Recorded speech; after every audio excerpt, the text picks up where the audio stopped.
Hi everyone, thanks for joining me. I've been invited to a prime rib dinner for the holidays and the host asked me to bring dessert. Since we're going to have so much food, I don't want to make anything that's too heavy and rich, and so I decided I would make some shortbread cookies and try dipping them in some tempered chocolate. So, come eat with me, Lori and Lee, as we make shortbread cookies dipped in chocolate. To help me out today, I'm using the America's Test Kitchen Family Cookbooks recipe for the shortbread cookies, with just 2 minor tweaks on that. And then for the technique on how to temper chocolate, I'm relying on the Bouchon Bakery cookbook I have. As far as equipment, I have my KitchenAid stand mixer. If you don't have a stand mixer, it's okay. You can use a bowl with like a handheld electric mixer. I have some measuring cups, a couple of measuring spoons that I'll need, my rolling pin. I'm going to be using a chopstick later on in the recipe. I have a pizza cutter that I'll use to cut my cookie dough. And then I have just a silicone spoon. I will also be using a baking sheet lined with parchment paper. And I will be using a rack over a baking sheet to help me when I coat the cookies in chocolate. So really, 1 baking sheet, 1 rack, and 2 pieces of parchment paper. And that's it. One of the great things about this shortbread cookie recipe is that you only need 5 ingredients. Count them, 5, 5 ingredients. Now, technically, because of one of the tweaks I'm doing, we have 6 because I'm adding in some pure vanilla extract. But the base recipe is really just all-purpose flour, powdered sugar, kosher salt, granulated sugar, and butter. Anytime you're making something that has few ingredients, it's really important to use high quality. So for example, the butter that I'm using is Kerrygold, which is a European butter, which has a higher fat content than typical butters you buy here in the States, like Lucerne or any other local brand. So I'm using European Kerrygold butter. And because the chocolate tempering experiment is not actually part of the recipe, we have an additional ingredient, which is chocolate. And I'm using Valrhona, which is a high quality chocolate. And you can, it's kind of dark, but this is an 85% chocolate. When you see those percentages on chocolate, that means the percentage is for how much of this chocolate is actually cacao. So this one is 85% cacao, and then the rest of the percentage are sugar and other ingredients. So I personally love dark chocolate, so that's why I'm using this 85%. If you like sweeter chocolate, like semi-sweet is usually like 55 to 65% cacao because it has more sugar. So the higher the percentage you see, the darker the chocolate. So again, I'm using very few ingredients, so I want to use high quality. So I'm using Valrhona chocolate and that Kerrygold butter. The first thing we're going to do is sift our all-purpose flour and salt together. So I need 1/2 of a teaspoon of kosher salt. So you can see that this is a level 1/2 teaspoon. Just gonna put that in the bowl. The next thing we'll need is 2 1/4 cups of all-purpose flour. Oftentimes in recipes, your ingredients will be measured by weight. And so I always use my digital scale in the kitchen. This particular recipe is not using weight. And so I want to show you the proper way to measure flour because we don't want to have your flour so packed that it's actually more flour than you actually need. And so for measuring flour, I'm using a measuring cup. This is 1 full cup. So my all-purpose flour, I have a scoop, and I'm going to gently scoop the flour from my storage container into the measuring cup. Now, what I've done is I've gently scooped it in. I wasn't packing it in. And I'm going to use a flat edge, in this case, just the handle of my silicone. And I'm going to brush it off so that I've made a level scoop. And now I'm going to plop that into the bowl. So that was 1 cup. I need 2 cups, so I'm gonna repeat that process. So I am scooping from my storage container and placing it into the measuring cup, using a flat surface to scrape off excess, and placing that in my mixing bowl. We need 2 1/4 cups, so I have a 1/4 cup measuring cup here. I'm gonna follow the same process, level it off, place it into my mixing bowl. So that's my 2 1/4 cups of all-purpose flour and the 1/2 teaspoon of salt. So now I'm just going to use my whisk and I'm going to whisk that together. Make sure this is all nicely aerated. So that's my dry ingredients. So I'm just gonna set that aside. Next, we're going to beat our room temperature butter, so this is nice and soft, and our powdered sugar, which is also called confectioner's sugar, in the stand mixer.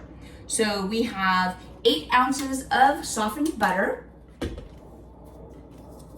I want to show you, remember this is European butter, so it has a higher fat content than what we typically find in the States. And you can see that this is, or hopefully you can see, this is very yellow. And when I bend it,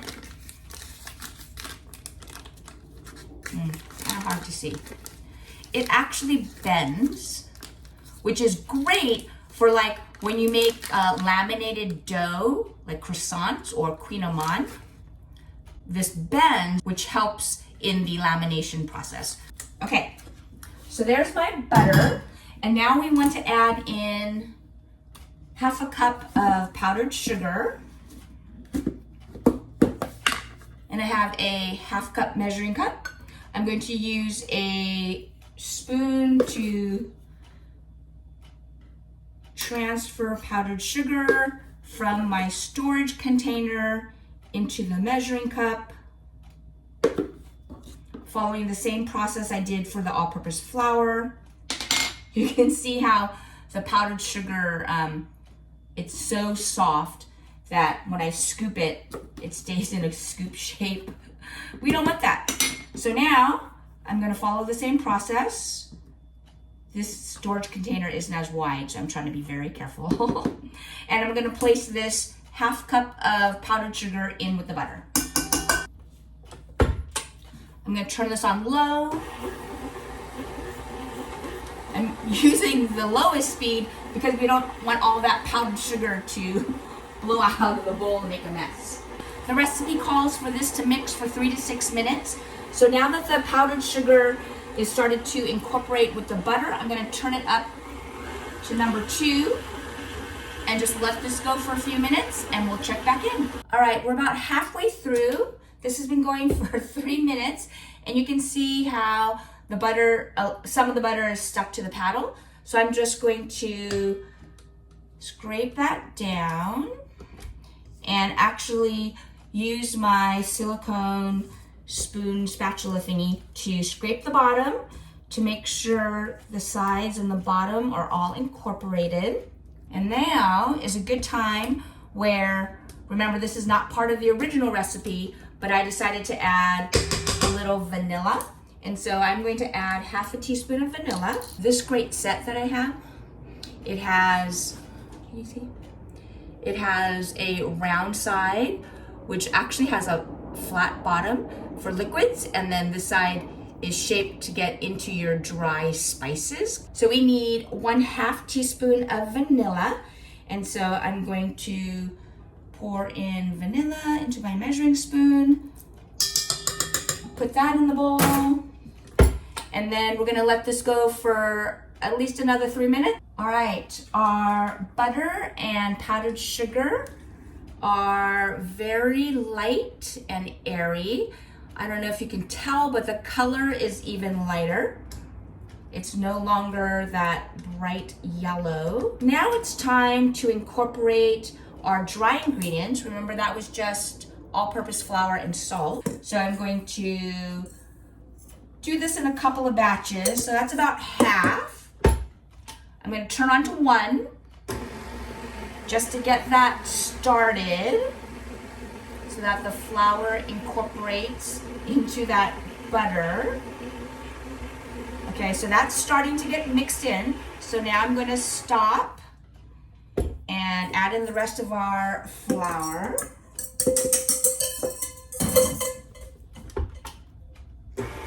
Again, just on 1 to get this started.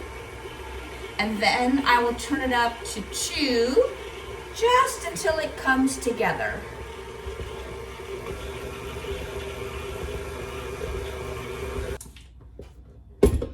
Okay, you can see that it's crumbly. It's not all incorporated yet, but this is good. I don't want to overwork this in the mixer.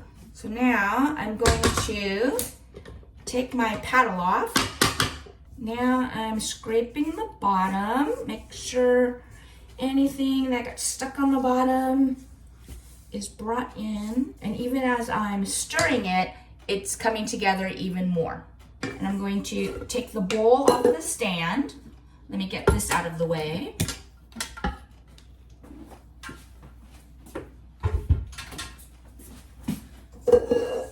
Even as I'm scraping down the sides with the spoon, it's coming together as a dough. And that's exactly what we want. So I'm going to pour this out. Now I've taken all of the little bits and pieces out of the bowl, and any that weren't incorporated, I moved them over here to join the party.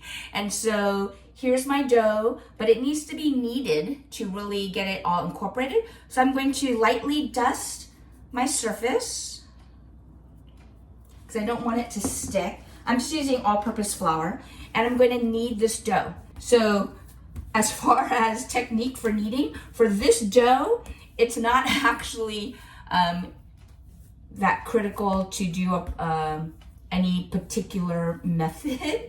But what I'm doing is I'm pushing it away from me, turning it, pushing it away from me, just so that all of the dough gets even attention and love for kneading. And this is because there's just so much butter and we don't have any eggs or anything like that to help bind it together. That's why it needs a little bit of kneading by hand, just to make sure that it's all smooth and pliable and ready for shaping. Now, if you're wondering, why is Lorianne moving it all over in different places instead of staying put in one spot? Well, that's because when I spread some flour on my surface, what I'm doing is looking to see where the flour is, and that's where I'm moving the dough to, so I can pick up any little bits of flour. So I'm trying to be efficient. Okay, I can feel the texture of the dough is changing, and it's feeling much smoother. So I think we're about ready to shape and roll out this dough. So this dough feels good now. There's no set, X number of minutes. It's really by feel, but it feels very smooth.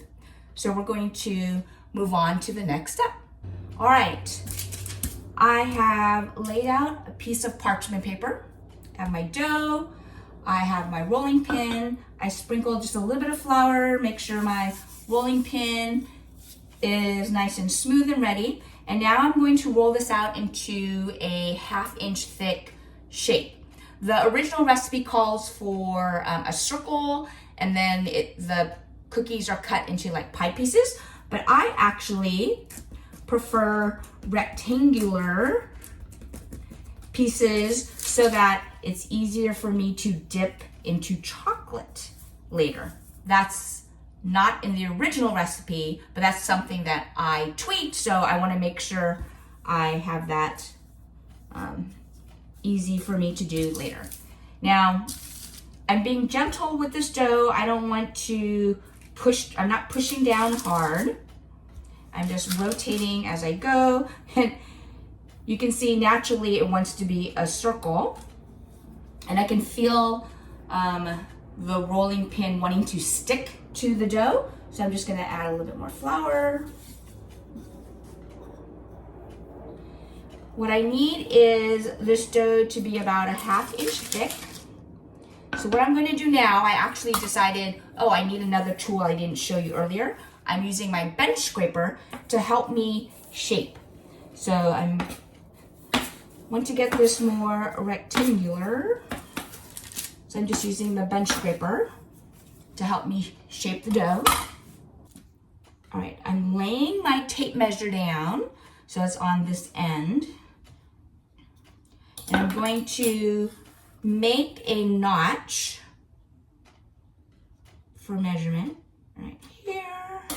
And now I'm going to move it down, move it to this end so I can make a notch on this end. And now I can connect the dots, okay? So I've notched the top, notched the bottom, and now I can use my pizza cutter and eyeball up to the top. I have divided these into rectangles, and I'm using the small end of my chopstick to poke holes. They're not going all the way through, but just giving the classic shortbread cookie appearance. Now, it's helpful if you pull the dough so that you are looking straight down. I was doing some of these from further back at an angle, and so they're not exactly perpendicular and straight, but that's okay. It's not the end of the world. So I'm just lightly pressing my chopstick down, going straight up and down to make these indentations into my shortbread cookies.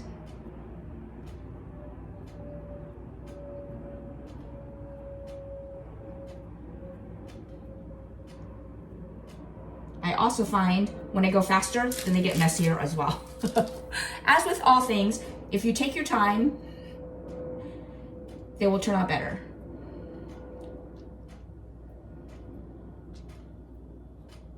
Okay, so now my shortbread cookies have been portioned off. I use my pizza cutter. I use my chopstick to poke holes. And now I'm going to take this whole sheet of cookie dough and I'm lifting it up with the parchment paper, and I'm gonna place it on the parchment paper lined baking sheet. So yes, there are 2 pieces of parchment paper. That is intentional. And this is gonna go into the refrigerator to chill. I've been working with this dough for a while. The butter's really soft. We wanna get it cold and hard before we put it into the oven. So I'm gonna place this whole thing into the refrigerator to chill for about 20 to 30 minutes. And I will preheat my oven. And when the oven is preheated, this will be nice and cold and they will be ready for baking. Okay, this dough has been in the refrigerator for half an hour. It's nice and set. Before we put it in the oven, we're going to sprinkle 2 tablespoons of granulated sugar to get a nice texture on these cookies. So the sugar is going into all of those little nooks and crannies of those holes that I punched with a chopstick. All right, 2 tablespoons of granulated sugar. There are some spots that are not quite even. You can see they have more sugar than others. So I'm just going to lightly dust that, so not too much. And now this is going to go into my preheated oven, which is at a low 300 degrees, and these will bake for about 40 minutes. It has been 20 minutes, so it's now time to turn the shortbread cookies. So I'm just turning it 180 degrees, so the front is in the back, and the back is now in the front. And now that will bake for another 20 minutes. Ooh, my kitchen smells like butter and sugar. Happy holidays. Okay, the timer just went off and I just pulled these out of the oven. I'm doing a visual check. I can see the granulated sugar sprinkled on top, and around the edges I see a very light golden brown. So these are good. I'm gonna go ahead and turn off the oven. I placed the baking sheet on top of a rack to help it cool. And what I need to do now, before it hardens, is I'm going to separate all of the perforated edges so that they can cool separately. Let me put one glove back on so I don't burn myself. So before I baked, I used my pizza cutter to divide these into portions. And now I'm just going through and making sure that they will cool separately. I'm turning the pan so I can cut straight on and not have to be at an odd angle. And I will gently follow the lines of the perforated edges that I marked earlier. Okay, I've got those. Now I'm going to turn it again so I have perpendicular angles. And just cut through these. This way, they will harden separately. If I wait until they're completely cool and then try to separate them later, they will crumble and not have as nice, neat, even edges. Okay, so now these have all been separated. I will let them sit here on this rack for about an hour to cool, and then we will work on tempering chocolate and dipping them into the chocolate. Moving on to the tempered chocolate portion of this recipe, I'm following the Bouchon Bakery process. So I have these 2 bars of dark chocolate Valrhona chocolate, and what I want to do is just chop it up into smaller pieces. So I'm using the heel part of my knife to break it up into smaller pieces. That way it'll just melt faster. So I have about 2/3 of the chocolate here. I'm going to place it into this medium-sized bowl.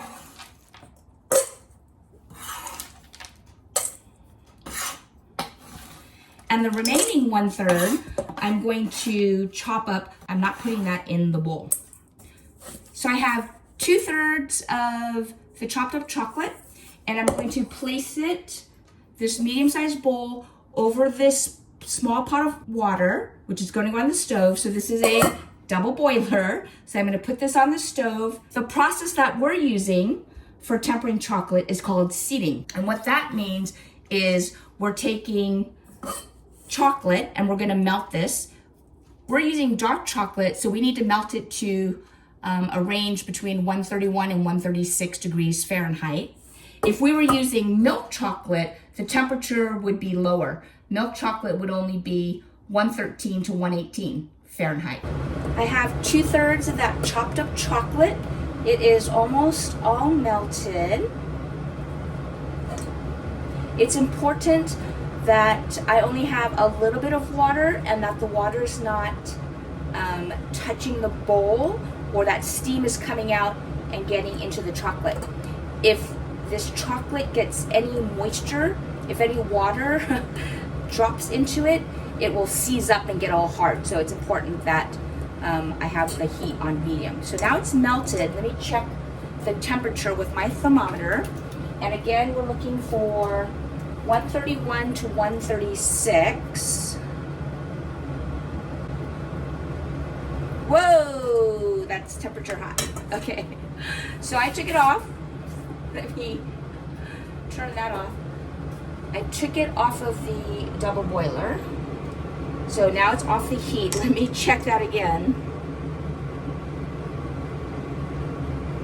Okay, that's actually hotter than what we wanted.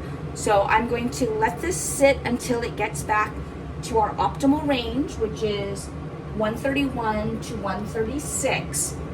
Okay, so this is at 143, so I need it to come down. So I'm gonna stir it and spread it out, circulate that air. So the reason, again, that we want tempered chocolate is so that when we coat the cookies, it'll have a nice sheen, be nice and glossy, and it'll crack. Like when you eat a candy bar, that chocolate cracks. Okay, we are in the range. So now I'm going to add this chopped chocolate. And I'm going to make sure that's all submerged. So because I've just added in that cold chocolate, well, it's not cold, it's room temperature, but the temperature is going to drop. All right, it's been a few more minutes. Everything is completely melted. Let's see if we're at the desired temperature yet. Again, we're looking for 82 to 84.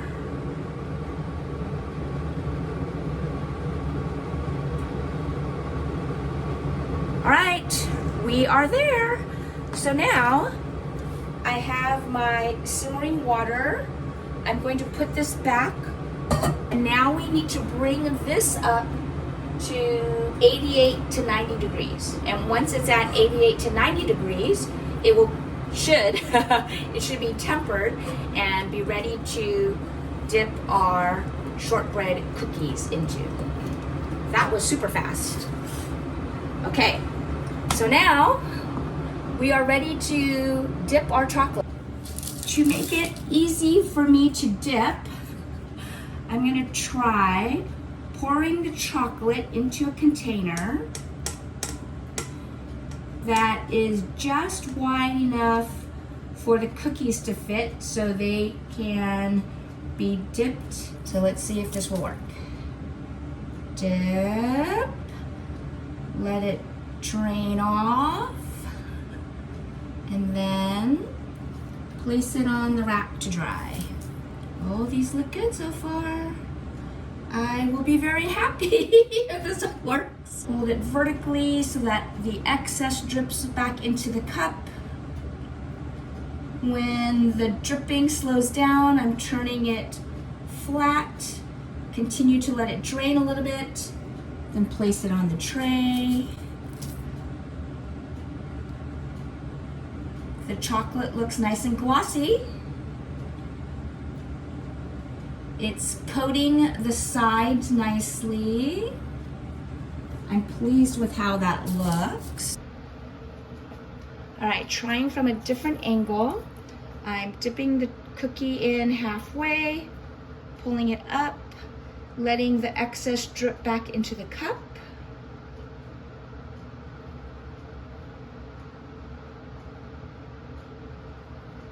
and then turning it flat, continuing to let the excess drip, and then placing it on the tray. I am quite encouraged by the way that these chocolate dipped shortbread cookies look. The chocolate looks set. It has a nice sheen to it. I had to move quickly to sprinkle flaky Maldon sea salt on top of the chocolate, one row at a time. I had to work quickly so that the chocolate didn't drop temperature-wise too much, or that it hardened so quickly that the salt wouldn't stick to the top.